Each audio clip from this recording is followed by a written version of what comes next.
Sabah al-khair. Good morning, everybody. I will speak slowly in English. I'll try at least. It's an absolute privilege to be here. I think for many of us, this is one of the most important days of the year. And it's on one of the absolutely most important subjects that we deal with. And let me very, very much upfront, on behalf of the United Nations, globally, under our new Secretary General, and of course here in Jordan, make it absolutely clear. This is a top priority for the United Nations, to fight all kinds of gender-based violence and to promote gender equality and women's economic empowerment. It is at the core.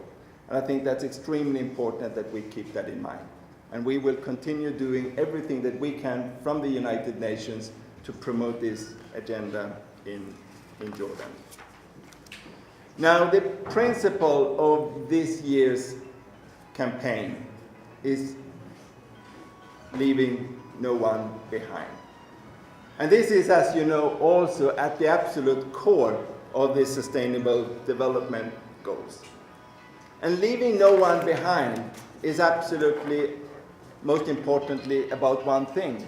It's about leaving no one out. And leaving no one out is at the core of what we're trying to do here. And more particularly at this occasion, not to leave women out. And that we make absolutely clear that we have to have women at the core of everything that we do. Of everything that we do in society, in all kinds of decision making. And of course also when it comes to our own planning. And we do this, I think, for two reasons. We do that firstly and primarily because it's a right. Everything else would be discrimination. But we also do it because we know this is the best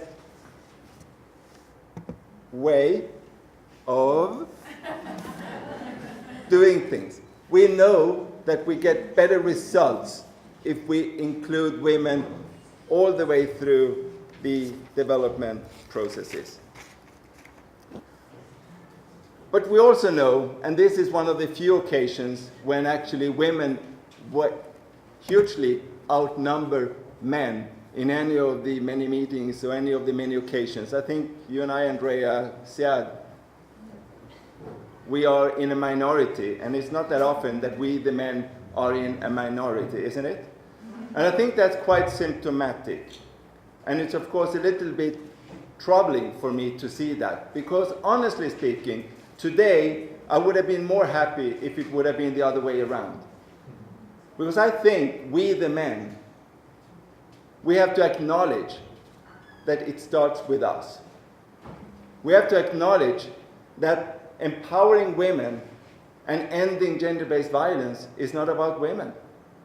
It's about men. And before we do that, and before that we, the men, actually assume responsibility for our actions, we won't go anywhere. And I think this is something that we have globally in all societies, in all countries. It's nothing different in Jordan, and it's nothing different in my country, where I come from. And it's very interesting, I think, to see recently, it hasn't escaped anyone in this room, I'm convinced, the global hashtag #MeToo campaign. Have you heard about the hashtag #MeToo campaign? Show me a hand if you have. I think it's interesting to see that this is showing in such a clear way that there is so much more to do, even in those societies where some of us have the privilege to come from in this particular aspect, that we're just far away from reaching any of the targets, any of the goals that we actually set for ourselves. And I can tell you, in my country right now, it's like a tsunami. It's an absolute tsunami of women getting out there from every profession telling the public that there's so much of sexual gender-based violence at the workplaces across the country that we just did not think of. And honestly, I don't think it's different in any country. It's not different in Jordan either. Statistics can sometimes be extremely powerful. Numbers can be boring. statistics can be even more boring, but it can be quite exciting as well. So you know very well, it is estimated that 1 out of 3 women worldwide experience physical and or sexual violence, mostly by an intimate partner. That's basically by your beloved one. Mostly by someone that you know very well at some point in their lives. 1/3 experience violence in an intimate relationship. Let that sink in so we actually understand what it's all about. We even know that in some countries, 70%, that's 2/3 of women have experienced physical or sexual violence by an intimate partner in their lifetime. So it's basically the norm. It's 2/3 of all women.